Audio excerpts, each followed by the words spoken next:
আসসালামু আলাইকুম রহমতুল্লাহ গাইস। তো দেখুন গ্রিনিস বুকে যে মসজিদটি ঝুলন্ত মসজিদ, এই সেই মসজিদ। আমরা মসজিদের নিচে আছে আলহামদুলিল্লাহ। তো আমার সকল গাইস যারা আছেন তাদের কাছে খাস করে দোয়া চাই, আল্লাহ সুবহানাহু ওয়া তাআলা যেন এই ঝুলন্ত মসজিদ ওয়ার্ল্ডের ভিতরে বর্তমান যে 1 নম্বর আছে ঝুলন্ত মসজিদ হিসেবে পরিচিতি, সেই মসজিদে প্রবেশ করে আল্লাহ সুবহানাহু ওয়া তাআলা যেন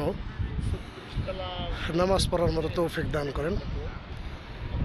এবং দোয়া করি আল্লাহ সুবহানাহু ওয়া তাআলা আমাদের মতো যেন অনেকের মনের আশা পুরা করে।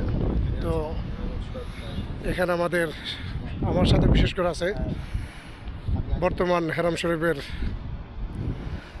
মুআল্লিম, যেখানে খুব একটি সাদা মাটা মনের মানুষ, কোনো অহংকার নেই, আমার আদরের ছোট ভাই আলী হায়দার, এবং সাথে আছে নূর ইসলাম। তো আমরা সবাই আলহামদুলিল্লাহ ঢাকার ছেলে, আমাদের জন্য খাস করে দোয়া করবেন, আমরা যেন আপনাদের যে না যাই ভুলে। আসসালামু আলাইকুম রহমতুল্লাহ। আজকের মতো এখানে শেষ।